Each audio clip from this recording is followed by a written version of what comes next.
seems to me that the debate certainly about whether Zionism as a political ideology is either necessary or at least an option for Jews is really a central question, perhaps the central question of Jewish communities for at least half a century, possibly for the entirety of the last century.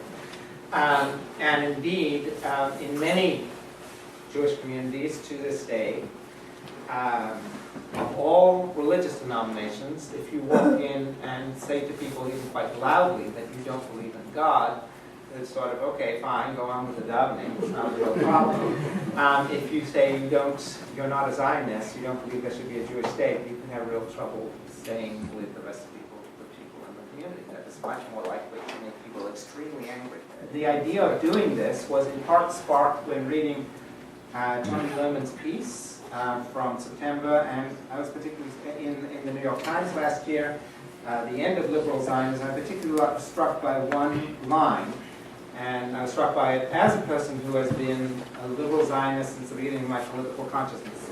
The idea that for Jews to have a state is perfectly fine and maybe even necessary, but that's perfectly compatible with a state that is also fully a democracy and fully a liberal state and has full rights for all of its other citizens. This was certainly something I deeply believed in and hoped for, even as I watched Israel become progressively more distant from that ideal.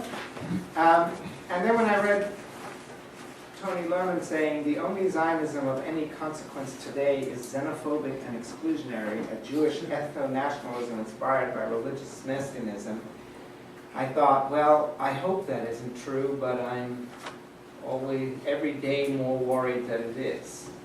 Certainly seem to have a large kernel of truth. And if it's true, and I've been told by more people than I'd like to think now, people who I respect and with whom I share lots of other political views, that liberal Zionism is dead, passé, an illusion, that Zionism is now and will be for the future only a colonizing, anti-liberal, reactionary ideology. I thought, well, I hope that's not true, but if it is, what are we going to do next? What are those of us who have believed in a Jewish state, or a Jewish democratic state, going to do if our only option is a Jewish state that isn't democratic or a democratic state that isn't Jewish?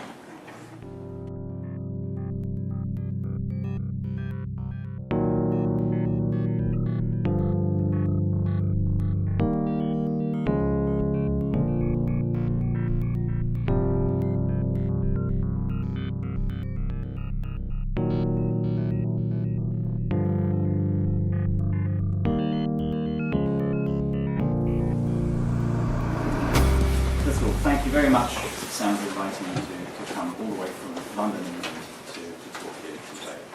I think it's important to acknowledge that the promoters of liberal Zionism, the columnists like Peter here, academics, leaders of organizations with the liberal Zionist ethos, genuinely want change. They intend their beliefs and proposals to be the Zionist politics of the Jewish diaspora that has political agency and can influence political outcomes in Israel. But I contend that liberal Zionism has failed and will continue to fail to have any significant influence on Israeli government policies for two fundamental reasons. First, because of its internal contradictions, and second, because its prescriptions simply don't address the key problems and political realities in Israel-Palestine. Therefore, as an idea with political agency, liberal Zionism has no future. But having no future doesn't mean that its present impact is neutral. On the contrary, by acting as a fig leaf for the only Zionism that does have political agency today, that is right-wing, messianic, ethno-nationalist, secular Zionism, liberal Zionism is positively harmful. It acts as a barrier to achieving a truly liberal and just resolution of the Palestine-Israel conflict. Now, that's not to say that I think that liberal Zionism is dead. I think it was Kennedy, JFK, who said ideas have endurance without death. So I argue that it will continue to exist, but as a means for for a shrinking number of diaspora Jews to relate to a nostalgic view of Israel. In other words, it will be a means of Jewish self-expression, a choice that gives cultural content to diasporic Jewish life for some, but has nothing to do with influencing Israel's political or ideological direction. But where does liberal Zionism come from? Well, it was never a stream of Zionist ideology. In fact, in my view, it's a phenomenon that really only emerged as such in the late 1990s, when the Oslo Accords came increasingly under attack from right-wing forces inside and outside Israel, adding to the pressures that led to the unraveling of the agreements. Jews who clung to Oslo as the expression of their liberal principles, two states, two peoples, land for peace, clustered around the liberal Zionist position, the last chance to defend their humanist, romantic Zionist ideal. Now, there was also something anachronistic about this, I think. Zachary wrote, Zionist ideology today subsists largely only as a historical relic. I agree with that. After the establishment of the state, determining the nature of Jewish nationalism became the prerogative of those who held political power. And let's be clear, there was never anything particularly liberal about Zionism. It's true that there were elements of liberalism in the Zionism of both Herzl and Jabotinsky, but it wasn't their liberalism that appealed to the Jewish masses. It was the passion of their Zionism. And the political giant who shaped the Yishuv and the new state in its first few decades, Ben Gurion, was a dirigist, socialist, and an illiberal nationalist. He was not a liberal Zionist, as I've heard some liberal Zionists argue. So, anachronistic, full of internal contradictions, and failing to address illiberal political realities, it's not surprising that everything that liberal Zionists stand for is in doubt, and some of their leading commentators know it and have written about it. Now, central to how liberal Zionists see Israel's future is the two-state solution. They recognize that Palestinians have a right to self-determination and an independent Palestinian state. It's restorative justice for dispossession, and they know the occupation must end before it can happen. But it's a deeply flawed program.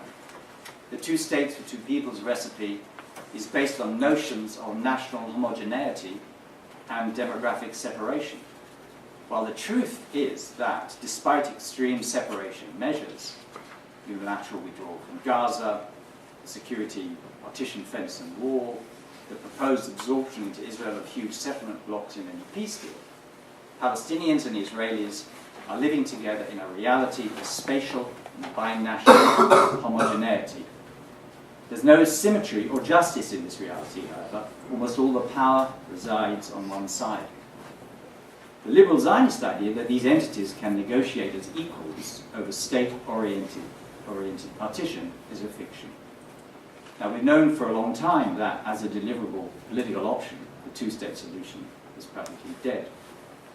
More to the point, and I think liberal Zionists have a hard time acknowledging this, all theoretical talk of an ideal two states, or even of a one-state arrangement, freely chosen, is moot. Because a de facto single, unequal, and undemocratic state exists, one sovereign entity under Israeli political, military, and economic dominion between the Jordan and the Mediterranean. In it, rights for Jews are guaranteed, rights for Palestinians are curtailed or virtually non-existent. Now, liberal Zionists, I think, largely accept the Jews dispossessed Palestinians to make way for a Jewish state, but believe that it was an acceptable price others had to pay to meet overriding Jewish needs. But this means that securing Palestinian rights to national self-determination will always be subordinated to liberal Zionist insistence on prioritizing Jewish ethno-religious preferences over full equality. So, no acceptance of UN Resolution 194, no full acceptance of responsibility for the Nakba, and no allowing Palestinians to commemorate the Nakba in the State of Israel. Palestinians are told to forget their history, Jews are told to remember theirs. Liberal Zionists are convinced that Israel can be both Jewish and democratic, but they fail to explain how the derivation of authority from God in Judaism can be reconciled with the sovereign power of the people in a democracy. A state supposedly guided by halakha can have the trappings of a democracy, but still have laws and practices that discriminate against non-Jewish minorities. The power of inflexible, racist, and narrow-minded Orthodox religious authorities to determine what's Jewish about the Jewish state, supported by right-wing legislators, makes a nonsense of a Jewish and democratic symbiosis, and makes Israel an ethnocracy. Such a conclusion is reinforced by liberal Zionist insistence that Israel must have a Jewish majority in perpetuity. Yet to achieve this inevitably implies policies of exclusion and discrimination. A belief that Israel will be a morally defensible, democratic and Jewish majority state if it returns to the pre-67 borders is a false idealization of pre-67 Israel. Discrimination against the Palestinian minority, 20% in Israel, is endemic. Liberal Zionists may support Palestinian rights in a separate state, but as far as I know, they don't accept acknowledging Palestinian national rights in Israel. The impression liberal Zionists give that their program promises Palestinians what they want is, in my view, false. In my reading of Palestinian views and my discussions with Palestinians, it's clear that they do not see it, as liberal Zionism, as a viable path to peace and reconciliation. Liberal Zionists may want something ostensibly liberal in the future, some Palestinians believe, but the liberal Zionists never set a deadline, Palestinians argue. So all the while, they accommodate themselves to the ongoing colonialist policies of the state. Effectively, liberal Zionists are saying that there is no Palestinian minimum or Zionist maximum that they would not accept.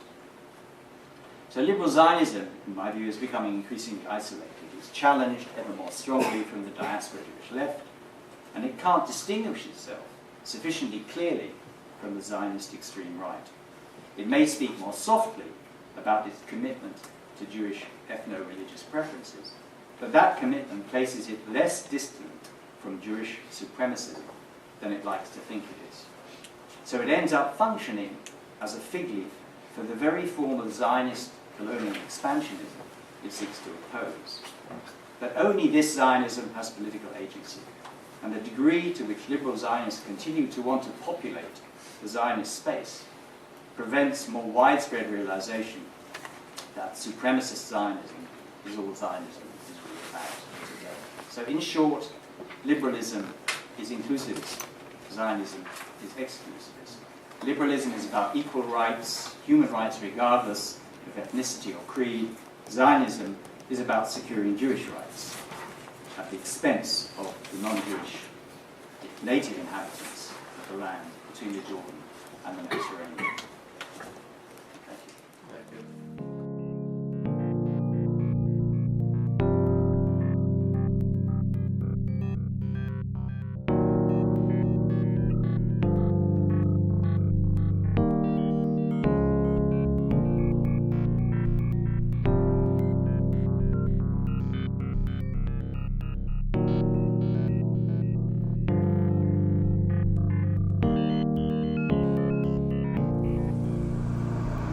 I want to talk about the implications of the term liberal Zionism, both for people's possibly professional, I don't know how many of you are in the business, credentials and identities, as well as communal identities, as well as affective and emotional identities. And I think that's really key here to the debate. So first of all, liberal Zionism is, and I think Tony mentioned this, it's really a North American term. Israelis don't use it. And they use the term leftists, usually often more and more disparagingly as a self-identifier nowadays. But and so, Tony, when you said that you didn't consider yourself a liberal Zionist in the old days, but rather a socialist Zionist, For me, and forgive me because there are philosophers in the room, and so this won't sound good, but I kind of lump them together. The reason being is that for me, liberal Zionism came as an offshoot of the kind of Zionism I was raised with, which was also the socialist variety, and I guess in North America we call it labor Zionism, obviously the Labour Party in Israel, there's youth movements, Habonim, Dror, these kinds of things. So socialism was perhaps the economic flavor of choice. Liberalism I'm taking to mean now generally a humanistic approach to the sanctity of life and to the respect and dignity one must give to one another, whether qua individual or maybe even within the group in a more collectivist sense. But there's this sense of really human dignity and mutual respect. And so I know it's a very sloppy definition from a strictly philosophical perspective, but I think they're of a piece. And I think that's really what we're talking about when liberal Zionists are troubled by the occupation.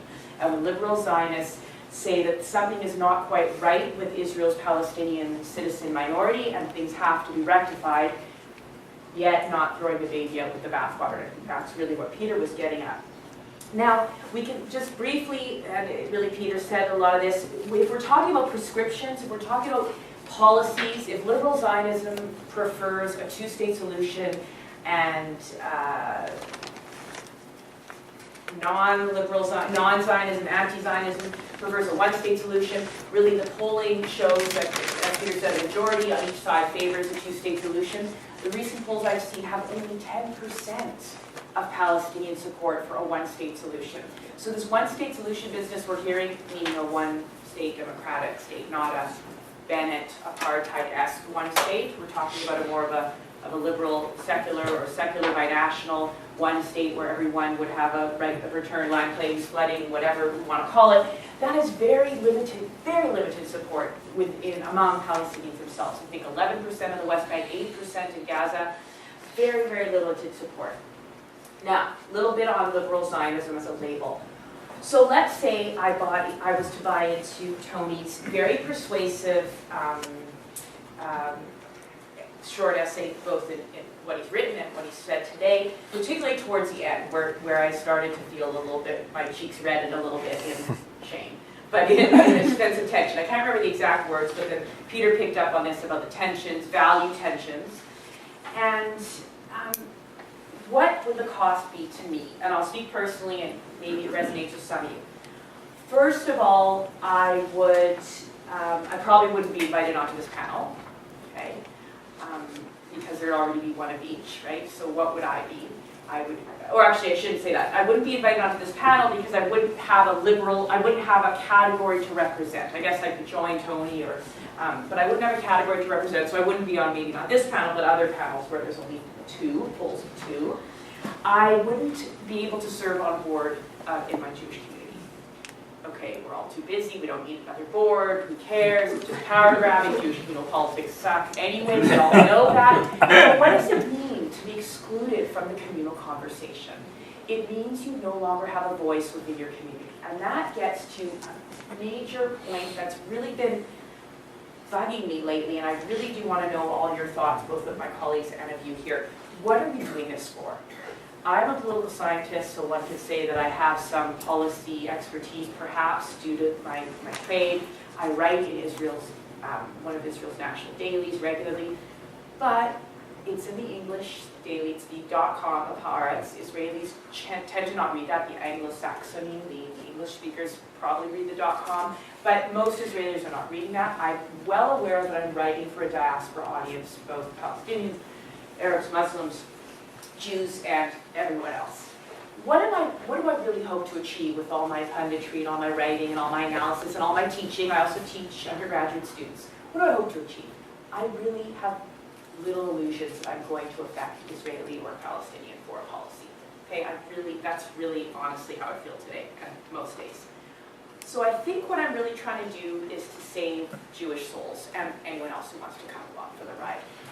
Meaning that I'm trying to instill a more humane way of thinking about world politics among my own community, and not only Jews, other Canadians, whoever wants to read me online, and English speakers really in the world who want to read me. And so really it's quite far divorced from the actual policy machinations on the ground. And I really wonder what you guys think you're up to, and whatever anyone else who's in this field at any arm's length, what we think our goals are. So I would give up my voice within the communal conversation, which is really giving up the most important weapon, excuse the negative terminology, it's just the metaphor in my head right now, that I have in my arsenal. It would also be a great identity cost, because I'm one of those atheist Jews that Sam mentioned, who goes to synagogue and even leads services. Don't tell anyone, you're not supposed to. The conservative movement lead the service if you're atheist, but okay. I'm busy anyway, I need to give up some of my jobs. And so what really animates my Jewish identity? It's not a belief in God. It is Jewish nationalism, mainly through power. Just kidding. That's the negative underside, right? That's the dangerous side of it that maybe does animate me, but I wouldn't want to admit that consciously, but we can certainly explore that. But really, what animates me is Jewish nationalism through culture, and mainly through Hebrew. I speak only Hebrew to my kids. I read as much Hebrew as I can, though I'm very lazy, so I try to subscribe a lot to Hebrew things on Facebook. To me, Hebrew and the revival of modern Hebrew through the state of Israel, including Hebrew literature, Hebrew poetry, Hebrew folk songs, and Hebrew pop music, is the way that I feel that I'm expressing my identity on the world stage. So, if Tony wants me to give up my Zionism, and I get personally just to make it metaphorically here, I don't think I can, because my identity will be atrophied, and that speaks to our affective attachments. And I really want to get to this point about nostalgia. Tony, you mentioned that what's left after all the bad stuff is stripped away is perhaps simply a nostalgic kernel. I think nostalgia gets a bad rap. And I think nostalgia can have a very important function in politics. I've written about this actually in the Canadian context. And that is that we groups may need to cling to what seems like a more homogeneous or simpler path in order to more effectively recognize the other and recognize the other's claims and allow the other to perhaps take some of what was the collective self, what belonged to the collective self. Finally, if I were to say what I think the diaspora can do, because I don't think we can very effectively influence policy. However, there's this group called J Street here. They won't bring themselves to Canada, so I'm at arm's length. They try to lobby your elected officials, who in turn can have some influence. And so there can be sort of a two-step direct way of influencing stuff. Over there, the Canadian context, the lobbying system, because of our parliamentary system, is much less porous. We don't have the same kinds of ways of engines of influencing our policy the way you do, not to mention limits on campaign finance.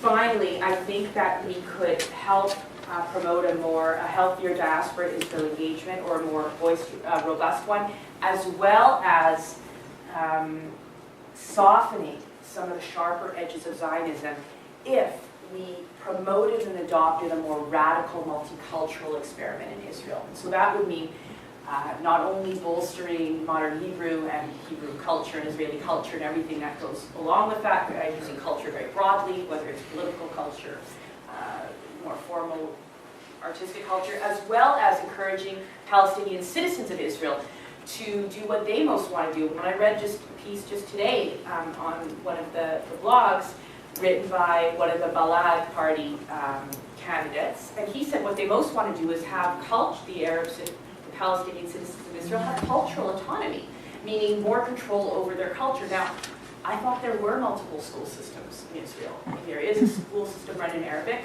there is a school system, and then there's about 3 or 4 for Jewish kids. So they already have the infrastructure for a robust multiculturalism is there. Seems like it won't take much more to ensure that Palestinian citizens of Israel have the proper positions in the Ministry of Education and all the way on down. Finally, in order for a more robust and healthy dialogue between Israelis and diaspora Jews, we need to speak Hebrew. We need to take that more seriously. And I know, Peter, you had an interesting, provocative chapter. It's provocative for the American audience, not for the Canadian audience, about investing more in Jewish day schools. I don't send my kids to Jewish day schools, so I can't get hypocritical here. But thinking about ways of bolstering really in-depth knowledge of Israel, and that it isn't, our kids are not simply here to be diplomats or Hasbara agents, but they're here to really engage with their imagined homeland in a deep and authentic way.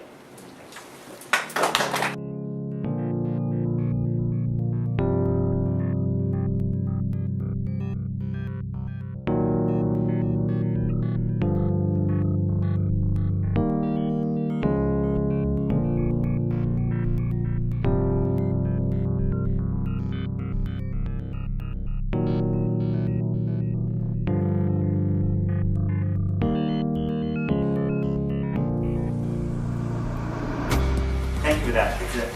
It's a very stimulating opening, and I think Antony has started a debate which was inevitable, and which I think is important for those of us to respond to. I think that one of the strange things about being a liberal Zionist in the American Jewish space is that you spend much more of your intellectual energy, if you were involved in the Jewish community at all, as Mira and I are, arguing with people to your right. Even though I think in many ways, the more important and interesting debates are often with people to your left, and so I think, I think Anthony's done something good by bringing that up. So let me I guess start with a place where I agree. The concepts of liberalism and the concept of Zionism, are in tension. I don't see how they could not be in tension. Liberalism is a universal ideology. It believes in a politics that prioritizes the idea that people have liberty, that people have certain rights, freedoms that are protected from the state, whether it's freedoms of assembly, worship, conscience, etc. Modern liberals may believe that you need a welfare state for people to have the kind of the social goods to be able to access those freedoms. But either way, the point is that these are universal ideas. Zionism is not a universal idea. It's a particular idea. It's a national idea. It's the national self-determination of the Jewish people, and it speaks about realizing the aspirations and safeguarding the rights of a particular group. So it seems to me there's an inevitable tension between liberalism and Zionism. But that tension is not unique to the tension between liberalism and Zionism. I mean, there's also tension between civil liberties and national security, or environmental protection and economic development. And I, as a liberal who also has particular commitments, feel that tension in many ways. I mean, there's a tension between my liberalism and my Americanism when I say I want more of the American national budget to go to Americans than to go to poor people in the developing world. There's a tension. There's a tension between my liberalism and my my connection to my family when I want more of my family's budget to go to my own children than other children. There's a tension between myself as a liberal and myself as a Jew when I say that I would prefer my children marry another Jew. I mean, that is a serious offense towards liberal values, as many American liberal non-Jews will quietly tell you they feel it is.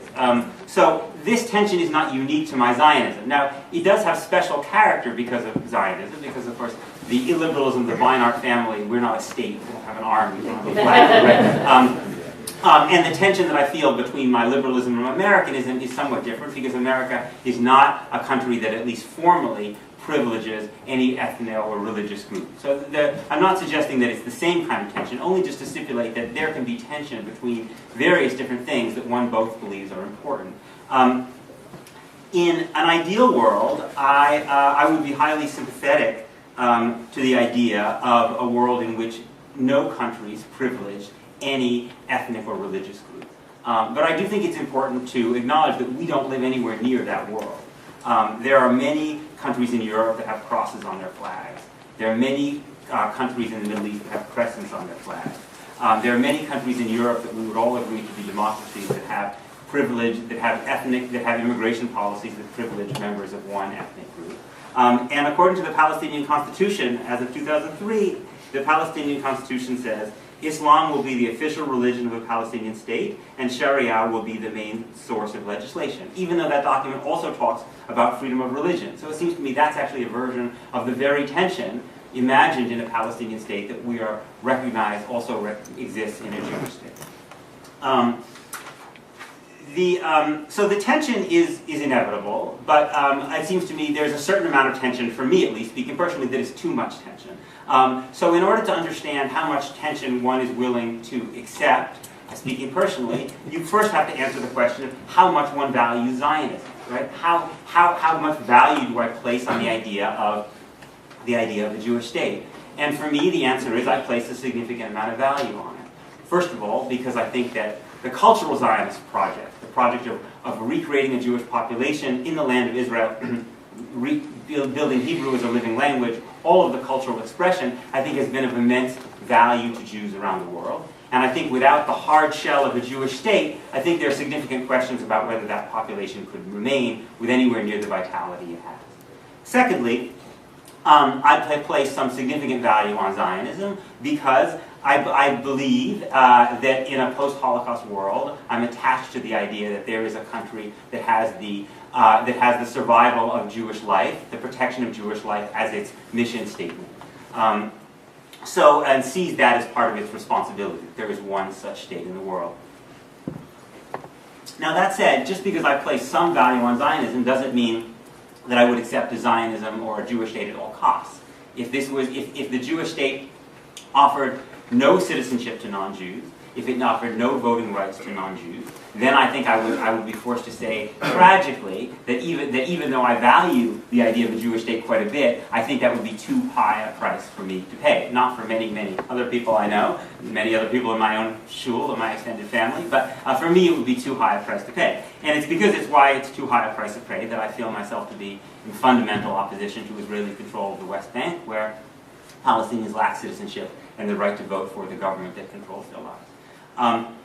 So, in my ideal world, what I would want to do would be to minimize that tension, to limit that tension, with a kind of a thin Zionism that would be stripped to its essential character, which is essentially, to me, the idea of a refuge for Jews in distress, the idea of an obligation to Jews in distress. For me personally, speaking for my version of liberal Zionism, whatever that is, everything else is negotiable in the interests of a state that offers more equality to its 20% Palestinian citizens, and that would include even things that I feel personally quite attached to, like the flag and the national anthem, not to mention a whole series of laws that discriminate against Israel's Palestinian citizens. And I think that I can justify that form of thin Zionism, even recognizing that there's still a tension with liberalism, especially in the context where there is a Palestinian state. Because as I said before, I expect that you will see that same tension in a Palestinian state, that the Palestinian state will have Palestinian symbols, and that it will certainly have a Palestinian right of return. And I think that is why a Palestinian state is very important to actually the project of helping to limit, I don't think you can eradicate, but limit the tension between liberalism and Zionism. Now, I think Antony and many other people I respect would say, well, Beinart, that might be fine in your ideal world, but it bears no relationship to reality on the ground, so you're just whistling Dixie here. And I think it's certainly true that I think the political trends in Israel, certainly under this Israeli government, and even before that, have been moving in the other direction.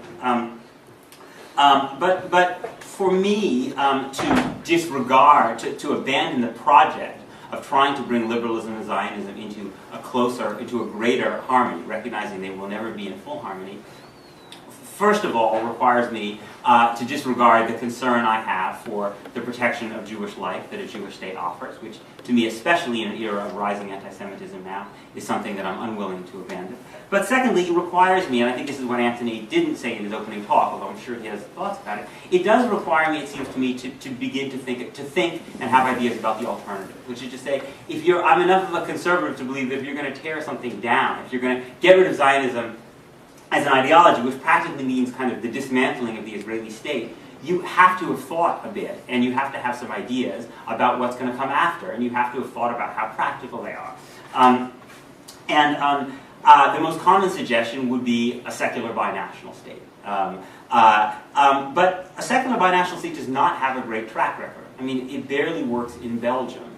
The Czechs and the Slovaks couldn't make it work together in a far more placid environment. And it seems to me that for people who want to practically imagine what happens once you abandon the idea of liberal Zionism, and imagine a secular binational state. Maybe that's not how Antony formulates it, but I think that's the most common formulation. It seems to me you have to answer this question. In a one-state solution, let's call it, with no religious or ethnic identity, let's call it Israelstein, right? One thing we know is that you're going to have massive, massive land claims, right? If you think the practical problems of getting rid of, of settlers from the West Bank is difficult. The problems expand dramatically when you basically have the entire state up for grabs for a Palestinian population who will want to try to return to all of Israel, and they have fees and land claims. And so you're going to have situations where you have Palestinians who say, this place where Moroccan Jews have lived since 1953 is on the ruins of my village. In Israelstein, you're going to have to be able to imagine you can have a Jewish judge who rules to evict that Moroccan family. And then the joint Palestinian-Jewish brigade of Israelstein is going to go to evict that family, and when the shots start ringing out, it's going to hold together because of the greater loyalty that they have to Israelstein rather than being Jewish or Palestinian. It just seems to me that even if one believes that that would be a great outcome one day, we are nowhere near that today. That the reason that people moved towards the idea of partition, which legitimized the Jewish state in the 1930s and 40s, was precisely because of the prospect of civil war. And it seems to me that civil war is what Israelstein would be under a common flag. It would be rival militias under a common flag. I mean, sadly, if one thing the Middle East has taught us over the past few years is that even terrible states, even states that I hope we could agree are far worse than Israel, can actually be replaced by even worse things in the form of state breakdown.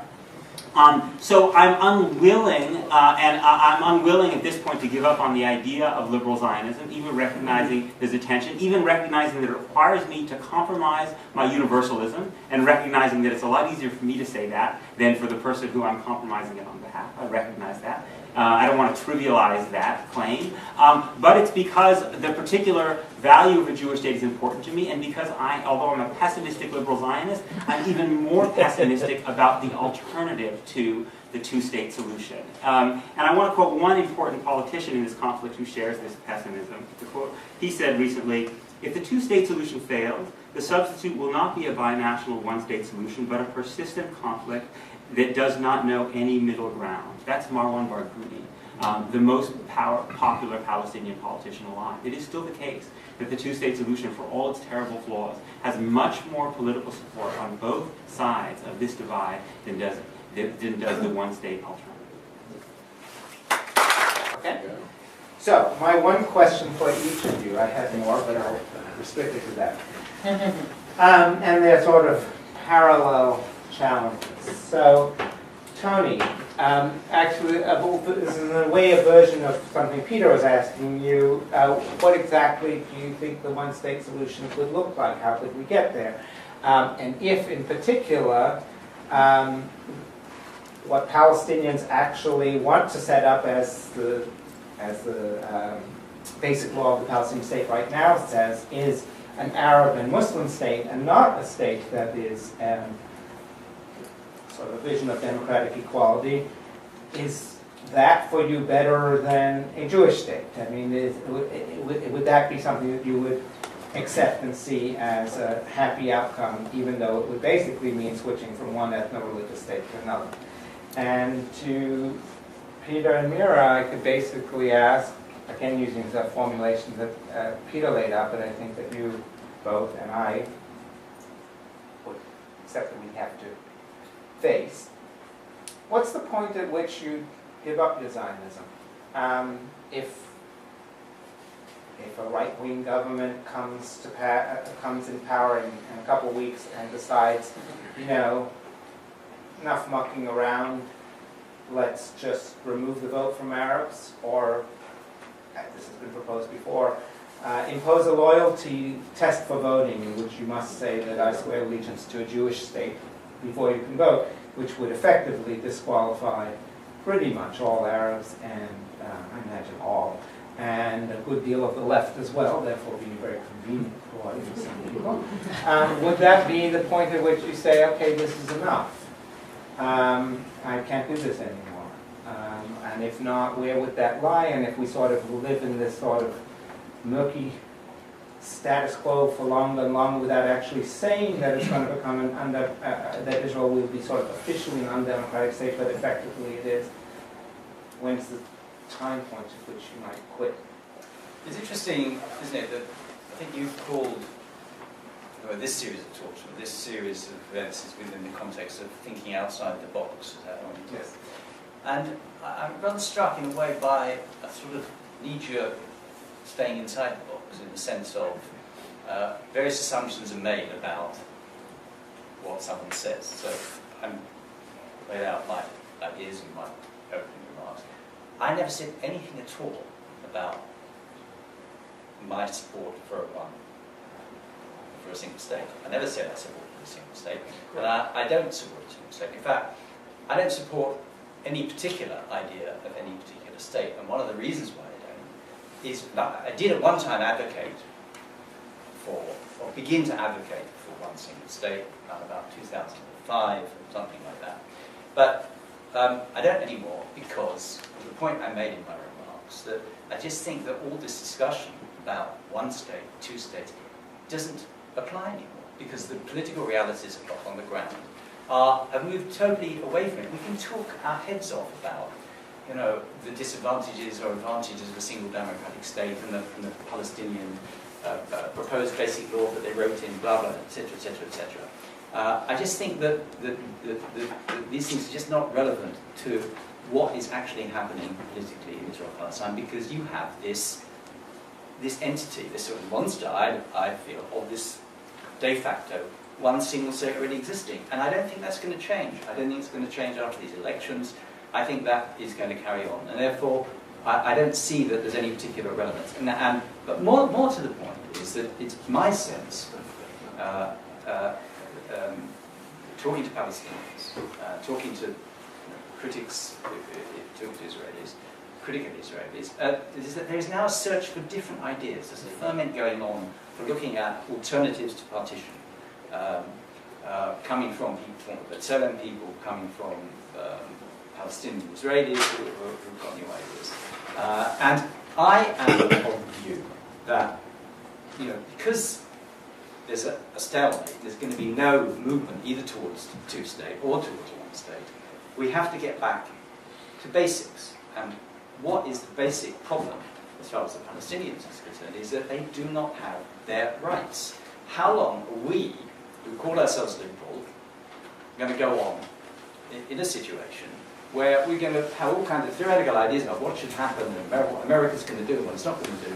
All the time is Palestinian rights, and not only do they not have them, they're being eroded further and further as time goes on. So I say, you know, we've got to talk about equal rights for everybody in Israel-Palestine. And there are quite a lot of people who are now discussing the equal rights agenda, what they call the new paradigm. I've heard about that kind of good phrase, but that's what it's called. Which is to say, you know, let's stop talking about constitutional arrangements. Let's talk about how, within the political reality that exists, how we're going to achieve equal rights for everyone. See, I think it's it's fine, Peter, for you to talk about the tension between various things, tension between, you know, things in one's life and in one's country and so on. But most of those tensions don't result or are partially responsible for a whole people being deprived of a very substantial part of their rights. So I think that, you know, that's the thing we have to worry about. And so there needs to be a movement towards bringing concerned Israelis and Palestinians together behind an equal rights movement, a bit like the civil rights movement in this country. In this country. And then, once some progress is made in that kind of direction, I can't give you all the details about how this will work, if you discuss it if you want, then you start to talk about, okay, so what kind of constitutional arrangement might be relevant to securing these rights, to enshrining them in law and so on. And there are a whole load of alternatives, right? It's not just one state or two states. Confederation, federation, parallel state, shared sovereignty, binational. I mean, there's a whole, we laugh at Belgium. Belgium's not such a bad place, you know. Okay, they didn't have a government very long, but they seem to be able to carry on okay. great food in the restaurants in cities. I mean, the country functions somehow. So I don't think necessarily binationalism is wrong. And again, as I said in my remarks, there is a de facto binationalism. We would like to think that separation, but with the settlements where they are, there's a kind of forced separation, but they're coming together in clashes and so on. So again, some of the people I'm talking to, Palestinians and Israelis, are saying that we've got to turn what is a kind of negative binationalism, which is what you're known, into something positive. There's a Palestinian Israeli academic, Bashir, who's associated with the Van Leer Institute, who talks about binational ethics, and that might be the basis of what will bring Israelis and Palestinians together. So I don't have a one-state vision. I have a vision of trying to find a way of working for equal rights, and then working towards what is the right constitutional arrangement. It may be two states in the end. I wouldn't rule it out. Maybe some kind of form of two states. But if that comes from Palestinian Israelis working together over a number of years, because an equal rights struggle will take many years, I think, working together, they might well find that they could find a way of actually, in a sense, doing what Peter wants, and that is neutralizing their nationalisms. You see, I mean, I'm personally very anti-nationalism. I mean, that's kind of, but I'm a realist as well. Nationalism is something kind of arises in people. They get excited and head up about it. You're not going to get rid of it just by saying you don't like it. So even I say that you're not going to get rid of all nationalist feeling. I'd like it to be turned into a kind of civic patriotism on both sides, where both sides have their national cultures and can develop their national cultures, but they're not involved in some ongoing, national project of continual self-realization and purification of the tribe, which is, I think, what Zionism wants. And I'm afraid even liberal Zionists, I mean, Jeremy Ben-Ami made some kind of statement in response to my New York Times article, in which he said, Zionism was and should remain an aspirational movement striving for goals beyond our reach. It's not a movement that should be content to simply defend the nation's independence as its crowning achievement. Well, I say, well, actually, why not? I mean, that is actually, even I would say, what did Zionism achieve? It did achieve a state. So, okay, guys, let's pull back now. We're done. Zionism's done. It's a kind of done deal. We could now retire that a lot and move towards some different kind of national feeling, which is softer. So, that's a part of an answer to your question. And then I guess I found, Tony, what you just said, not in response to Mira before that, I just found it confusing. I mean, because you said in your talk, the opening, that the two-state solution as a deliverable political option is dead. And then you said, just now, you said that there's going to be no movement in that direction. So you were clearly taking that off the table as a viable option. So then it seems to me reasonable to say, okay, if you feel comfortable enough talking about concrete political arrangements to say that's not possible, we can talk about why your view is not possible. Then it seems to me we also have the right to try to talk in concrete terms about what other potential solutions may or may not be possible. You started out by basically saying, I don't want to have that conversation, don't lump me into any particular category on that front, and then you circled back, and by the end you were saying, you were talking about shared sovereignty and confederation, and Belgium's not so bad, and maybe actually the two-state solution. Seems to me you backed yourself into the very conversation that I think we actually need to have, and I think that talking about rights is very, very important. But when you're talking about what happens on the ground, it's also very, very important to talk about what are the concrete political arrangements that give people the best chance of actually achieving those rights on the ground. Because there are lots and lots of countries around the world that have been that have beautiful constitutions which talk about protections of rights in all kinds of very, very beautiful ways. And on the ground, actually, because they're not functioning,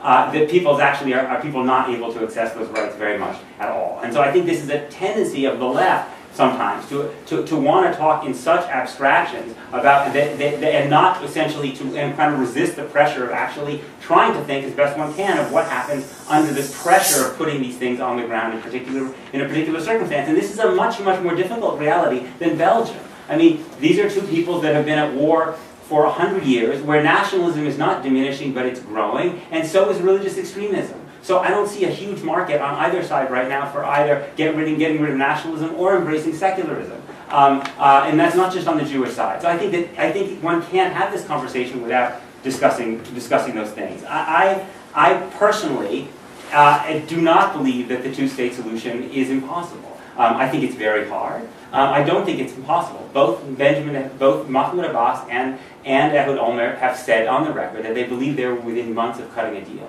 I think if they had cut, and I think if they had cut a deal, I think it's very likely that it would have passed a referendum amongst both peoples. One can't be sure, but just looking at the polling. Now, is it harder than it was then? Yes, it's harder than it was then. I don't believe it would be impossible to remove most of the settlers. I think at the end of the day, the settlers in Gaza, after all their big talk, they went. And the truth of the matter is, the minute a settler shoots an Israeli soldier, the settler movement is done politically in Israel. Because you don't take on the Israeli army and maintain support even on the right in Israel. So I think Barack Obama could have done it. I think he didn't have the political courage to do it. He didn't think but I think he could have brought down the Netanyahu government had he wanted to. I think he could have done it in 2009 in months of taking. So these are the practical conversations that I think actually need to be had. The only last point I would just say is, I think your point, we might agree about some of the kinds of political pressure we would support. But I think that I felt like you were implying at a couple points that to be a liberal Zionist is to oppose political pressure on Israel, and therefore to kind of gnash your teeth and tut-tut, but not actually support any political pressure. Just speaking for myself, that's not true. I mean, I will support any form of political pressure on the state of Israel to end its non-democratic, unjust, immoral control of the West Bank that is non-violent and that I believe is within the framework of the possibility of the kind of Jewish state that I laid out. And that actually opens up quite a menu of different possible options, including the kind of civil rights protest that you talked about and that I've also written about. I didn't answer your question, so I'll just say in a sentence or two.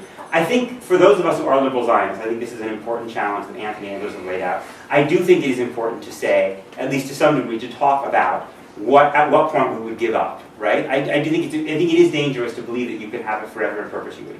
So, and I think if Israel were to strip the citizenship of its Palestinian citizens, or lots of its Palestinian citizens, if it were to deny them the vote, then I think it would be very hard for me to continue in that effort. I think that's in some ways the easier question. The harder question for me in some ways would be, what would I do, and I think the more plausible one perhaps, what would I do if the Israeli government annexed Area C, annexed 60% of the West Bank?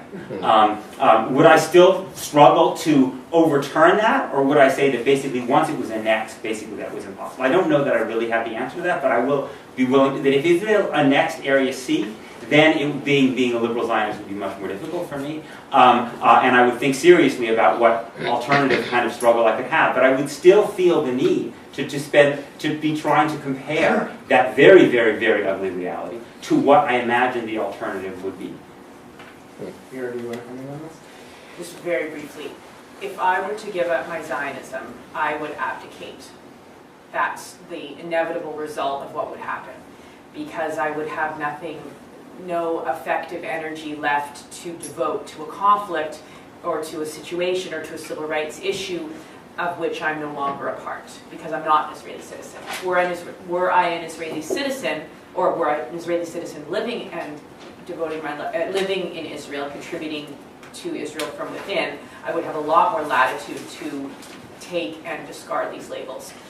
Similarly, part of my Zionism has to do with an innate approach of empathy, and that's how I teach political science, and that's how I teach Israeli-Palestinian relations to my students, is empathizing with the material and identity needs of each side. And that is what leads me to realize how unjust and inappropriate is the occupation, how problematic are unequal relations within Israel proper among the various segments of citizens. And that empathy is partly infused by the effective attachment I maintain with Israel as an effective homeland. So that subjectivity, I feel, enables me to be that much more empathic. So it's a little bit of a paradox, and I'm comfortable with that. Okay, let's go ahead. Yes. Okay, let's go ahead. Yes. So, just to preface my question very quickly, I've been a graduate student for almost 5 years, so I'm not sure how much relevance this is going to have in the real world. But I can tell you a little bit about positions on campus politics.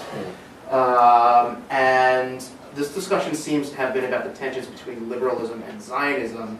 And I think something that's lurking in the background that hasn't been discussed is the anti-liberal left and its power on campus. So the polls that were cited, I assume, were for Palestinians in the West Bank, Gaza, and Israel. In my experience, Palestinians in the diaspora tend to be much more radical, much more anti-liberal leftist than Palestinians within the territories or within Israel. And particularly professors, I'm thinking about people like Stephen Saleta, Rashid Khalidi. I don't know how anti-liberal he is, but from what I've read, he seems anti-liberal. Nadia Abou-Haj, various other people.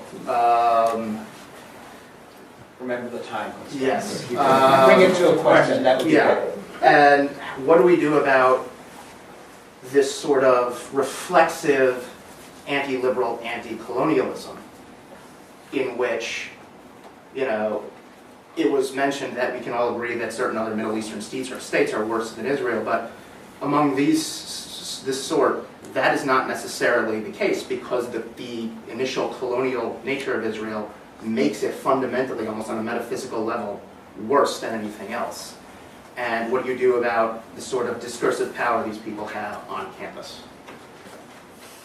On the first one, I would just say, I think it is a tendency of the left to see colonialism, imperialism as the greatest of all sins politically. And I think it's not the greatest of all sins. It is a very grave sin, but I think it is. Without speaking about any particular people, I do think that it's important to recognize. The left historically has a tendency, I think, to find it hard sometimes to get really worked up about things that post-colonial regimes do to their own people, and I think that's been a blind spot of the left. I wanted to respond to me. Rob? To Rob's point, your observation about how the discourse has shifted among Palestinian American scholars in this case, and particularly among Palestinian solidarity activists, so-called, let's just use lumps here, is true in that they use the discourse of Israel being a colonialist regime. Now, I have a response to that, and I'll say it very briefly, but then I want to say something about the response, and that is the traditional idea of colonialism was core periphery, where the Western powers were coming and exploiting local resources and sending them back to the host country. Zionism was very much an inversion of that. It was the idea of collective rehabilitation of the Jewish nation, so much so that instead of exploiting Palestinian labor, you had this ethic of Hebrew labor, avodah ivrit, which is why Saeed Kashua's sitcom is a play on that called avodah alavit, Arab labor, which is also slang for shoddy work, so it's the idea of racism being put under the microscope. Whatever it is, it was a class of colonialism. However, in the process, local Palestinian farmers lost their livelihood. So though they weren't being exploited, they were being marginalized, which was also a form of economic violence, maybe sin of omission rather than commission. But the point is, I have a response to that, or I can get, you might already have thought of that, and you could tell them that. But then the question is, so what? Each side has their talking points, and how are we going to get past this? So what I prefer to see is they are saying, this hurts me, this hurts, there's something wrong, whether it's the use of the A word, the apartheid word, which again is an imperfect analogy, but it's a term to point to something being terribly wrong. How are we, everyone, going to fix what's wrong? Let me take three more again. And I wanted to ask Antony to expand on something, and then the other panelists comment on. And what I'd like to hear more about is this idea about liberal Zionism being a barrier to a just resolution. But I think the question that you just asked, I think, is a really important one. I don't believe that liberal Zionism is a barrier to the solution. I think that what happens, at least in the American Jewish context, is that there are real liberal Zionists and there are fake liberal Zionists, which is to essentially say there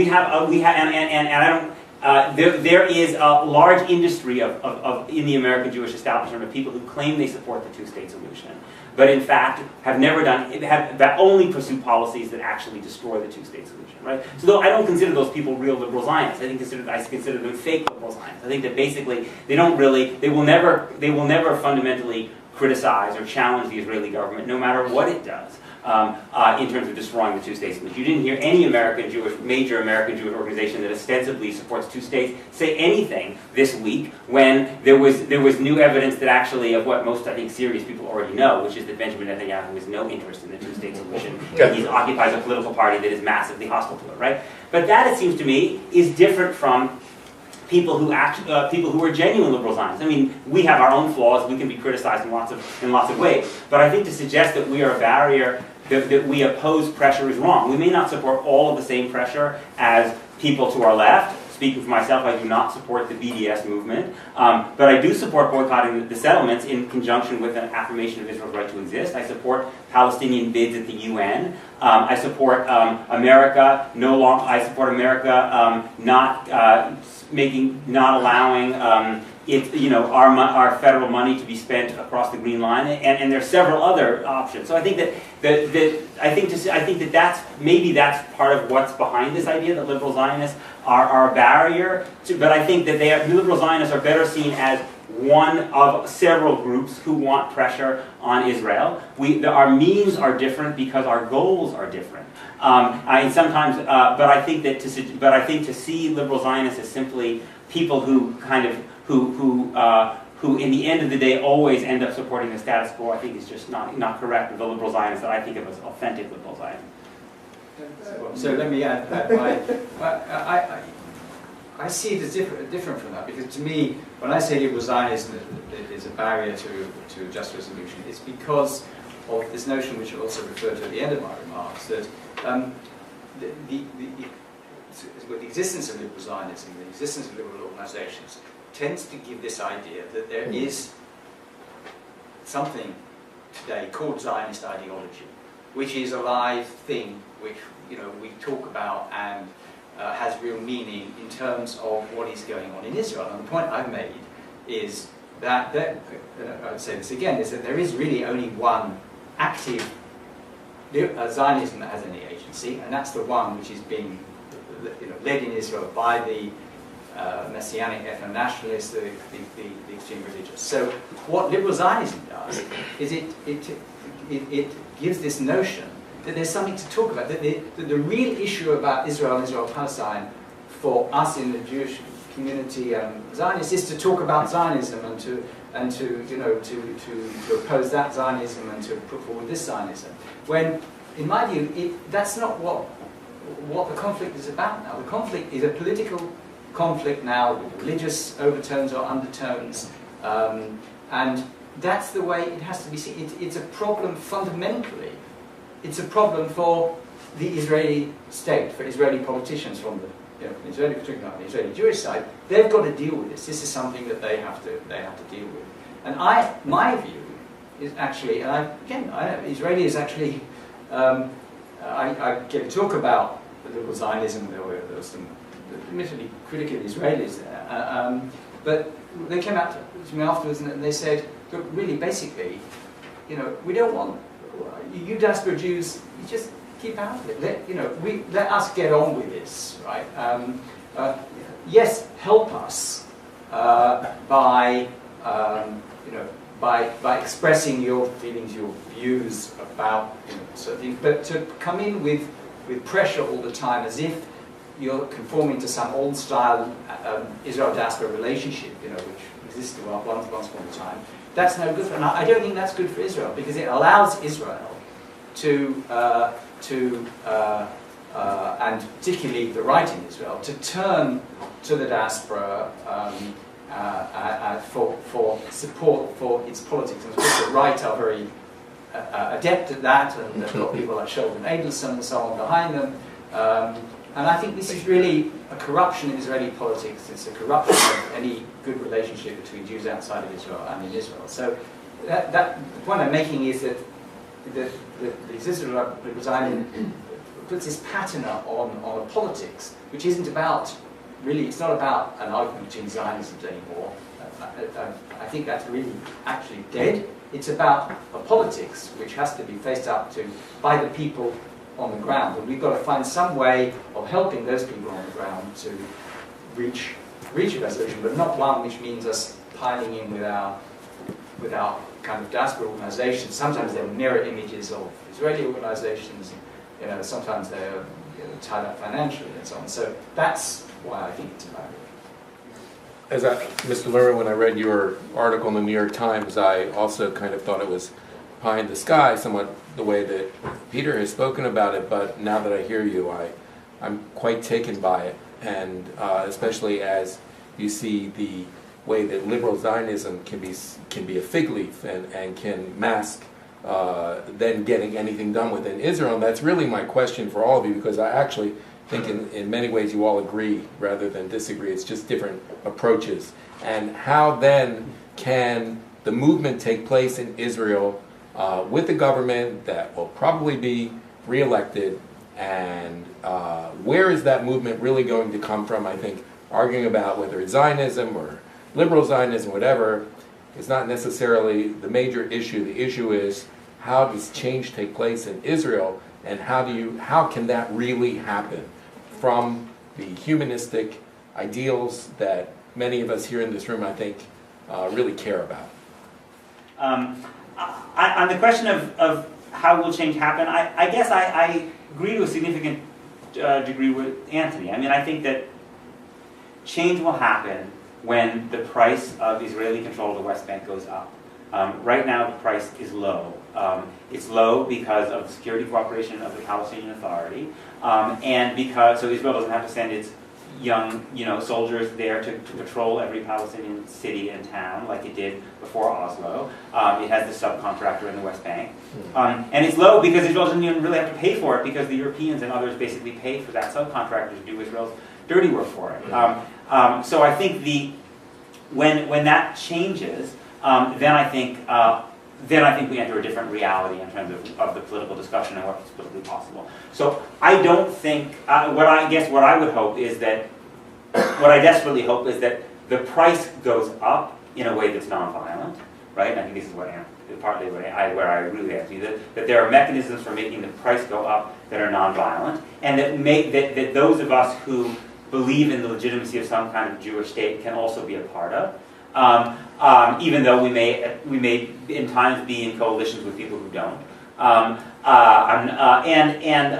But then also, and this is where I think that probably in reality the bottom up and the top down will meet, is that I would hope that you could create a political space in Washington and other centers of power that when that dynamic changed, and when the Israeli government could not kind of coast along as it is now, and had to recognize the possibility of change, that at that point you could have a political infrastructure for an American president to actually be able to say, okay, you know what, now you're saying things can't continue, here's where I think we can go. And I'm going to be willing to do that, even though it's going to lead me into a big fight with the Shell Adelsons and all the people who take his money. So I think that there is an important role for diaspora Jews, especially American Jews, given America's relationship with Israel, but it is to be ready for that moment of change that starts on the ground, so then we can play a role in actually responding to it in a constructive way.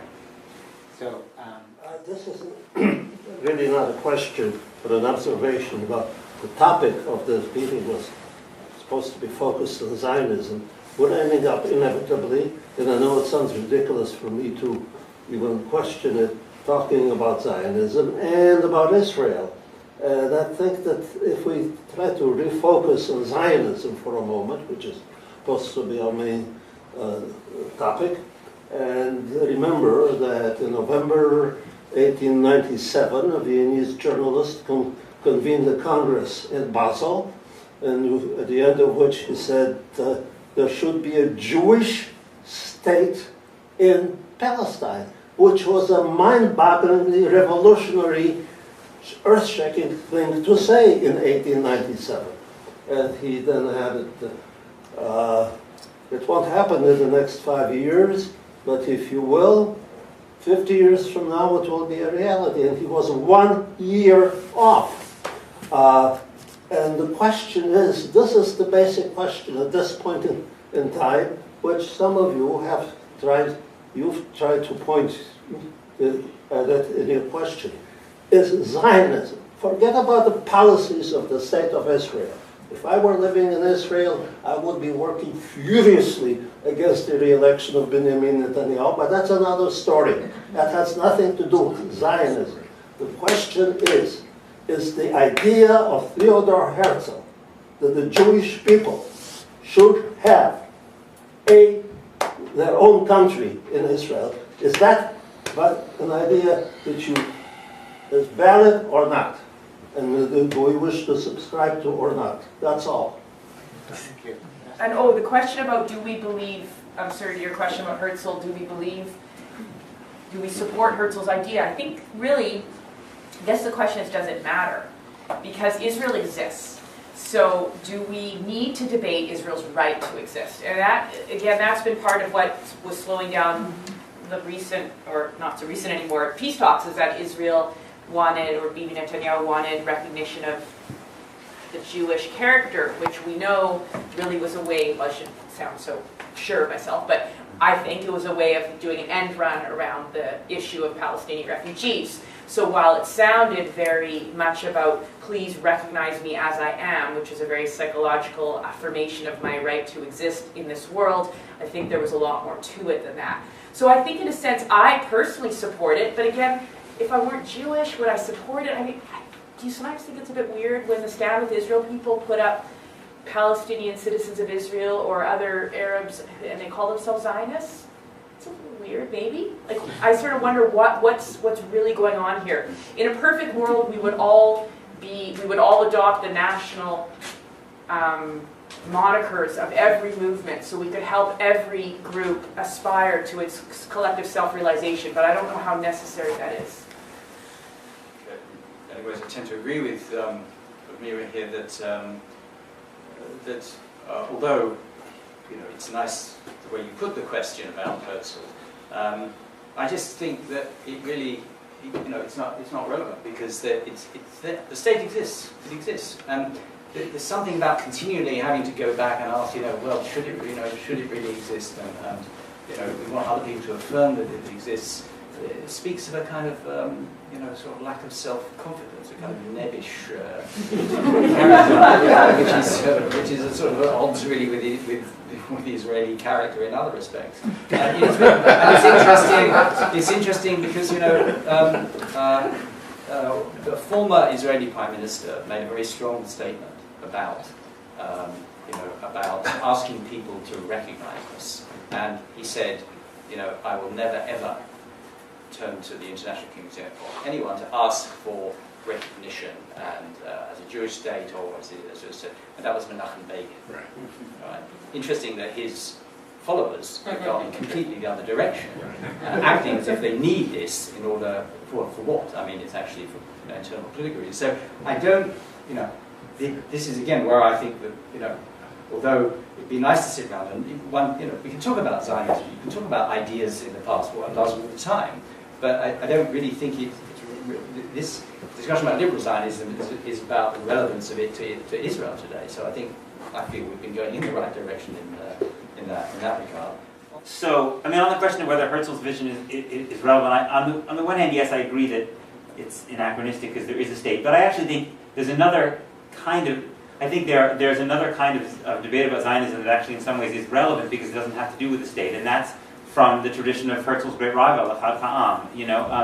One of the things I think is interesting, the idea of being a Zionist and the idea of supporting a Jewish state are not exactly the same, right? I mean, there's a non-statist Zionist tradition too, right? It may have to answer the difficult question of how you're going to maintain this large Jewish population doing all these culturally exciting things without a state. But I think actually it's a debate. I think it's an interesting debate, especially for those people who don't believe in the idea of a Jewish state. Do they want to claim this cultural Zionist tradition, and how do they imagine it? I could imagine one person, it wouldn't be me because I'm a political and a cultural Zionist, but I could imagine someone making the argument they are a cultural Zionist, but they don't want a Jewish state. And I think it's particularly valuable because when you look at the way in which in the American Jewish kind of organizations, the way they kind of shut down debate and decide who gets to speak and who doesn't speak, they don't even recognize that this alternative exists, right? That one could be a Zionist and want a secular binational state. So I think it's an important discussion to have. I have a question, maybe it's an observation. It seems like there's two ideas of the state being discussed. One is the kind of the state of the one or two state solution or federation, etc., which seems to be, especially in the one and two state debate, a kind of interventionist idea of a state. So. Okay, well, we know that some of the most eloquent voices on this conflict have come from comparative literature. So they're, again, a humanistic approach to politics. But that's just coincidence. Okay, because in political science, we talk about the state vis-a-vis its citizens. And then we also, those are like comparative politics, and then international relations scholars look at the state as a member of an international system, so it kind of depends what lens. Is that what you're asking? The history of one and two state solutions is a history of, that is congenital to a history of imperialism. So let's say British India, Bengal, Ireland, etc. The history of civil rights seems to be a very different history.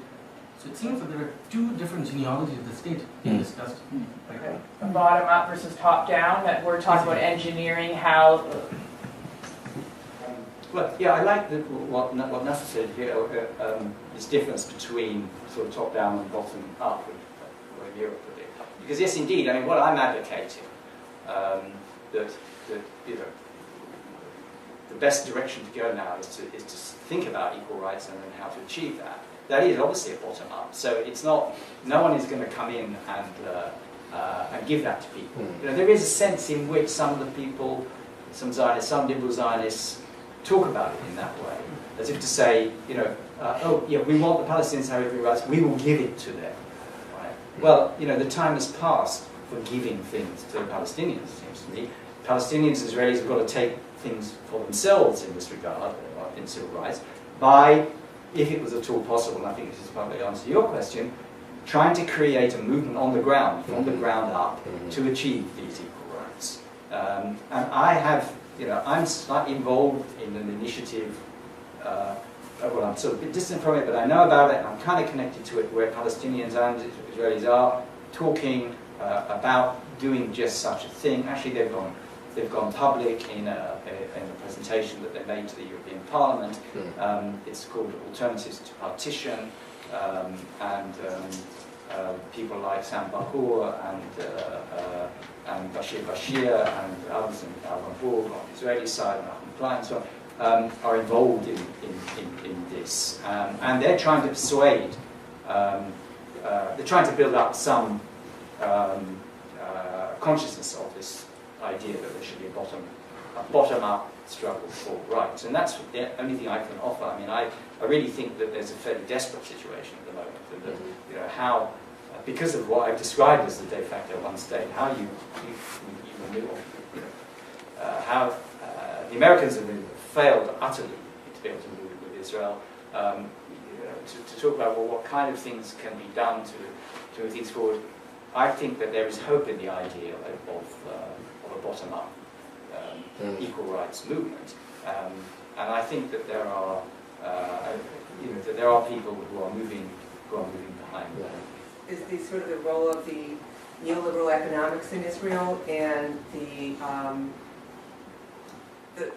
way that they're, you know, the whole, even the current elections are trying to make that the connection between sort of the repression of the people and the amount of cost of maintaining the occupation, although it's not framed necessarily in that way. The lack of, in other words, if you were a modest income person, the only place you can get subsidized housing would be the West Bank, and the lack of investment in the other areas of the country. This morning there was, I think that the World Zionist Organization said they had transferred $4 million. Oops, it was 14, we made a mistake. To what extent do you see, you know, the economics, not just in the West Bank, but in all of Israel, and how that connects with political ideology as being a core issue? When the tent protests occurred in summer 2011, I think it was, they kept saying social. It was the rallying cry was so the nation the nation demands social justice. And of course, they meant a very narrow concept of social justice. They meant socioeconomic justice, very narrowly defined. They didn't mean that the social needs, i.e. the human rights needs of the Palestinians in the West Bank should be addressed. So they were very careful to focus it within the Green Line. They were also very careful to say this isn't political. Now, Israelis have a funny way of using the term political, politi, it's not really a Hebrew word. When they say politi, they mean partisan.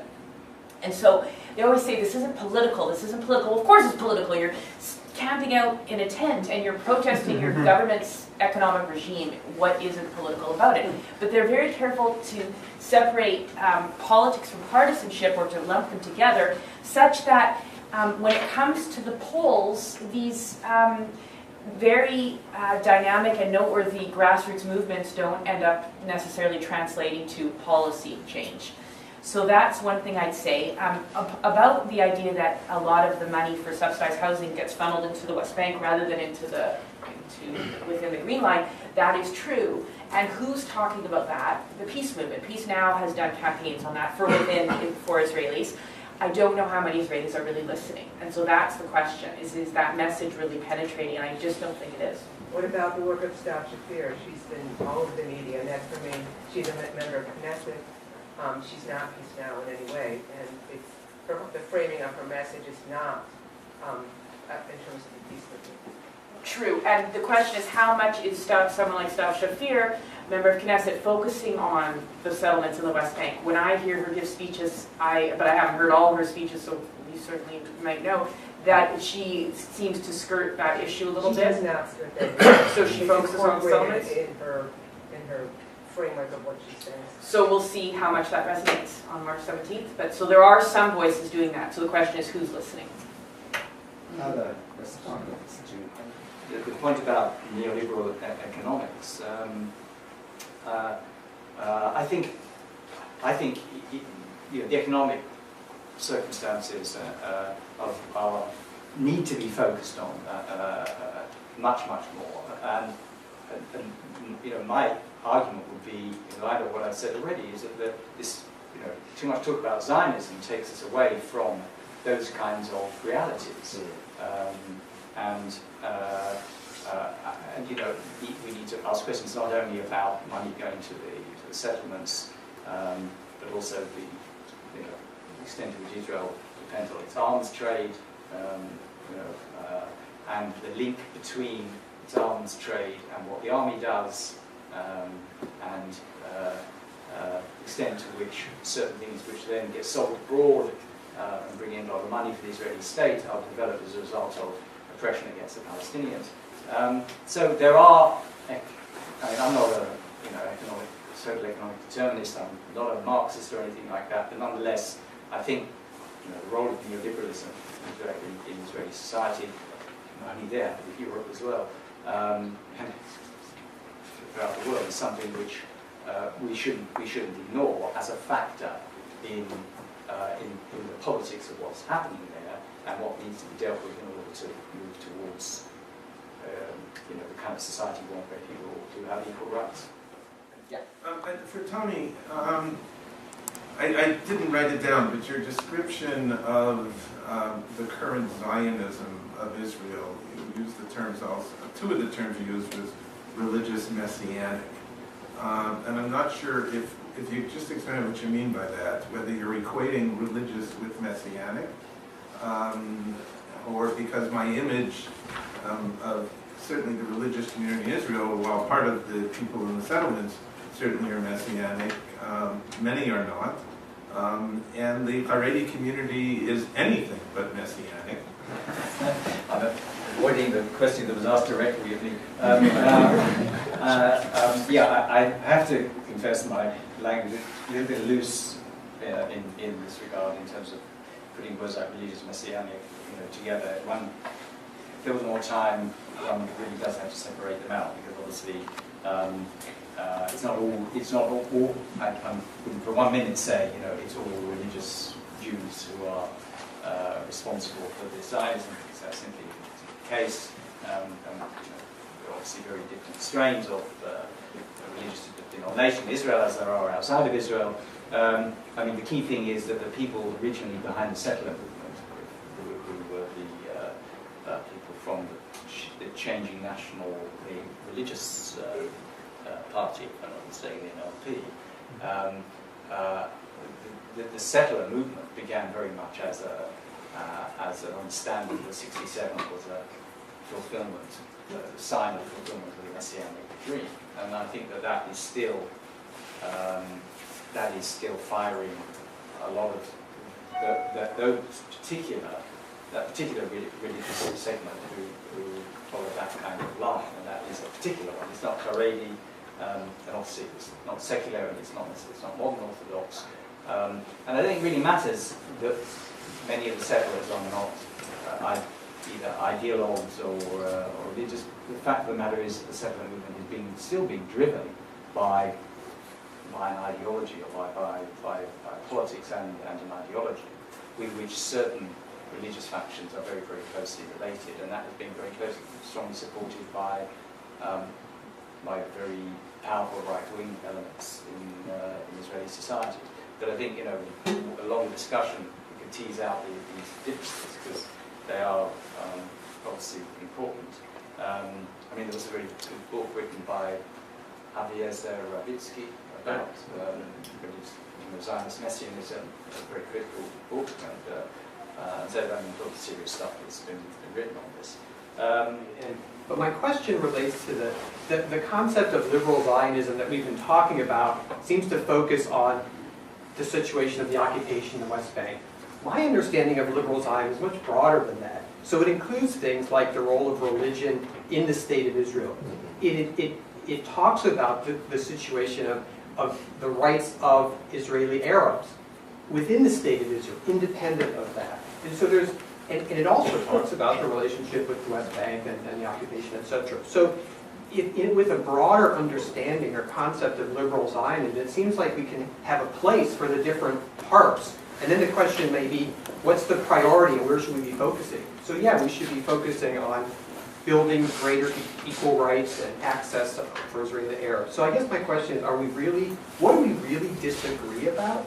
And if we broaden our concept of liberal Zionism, do we have a place for different things? On the point that you raised, Mark,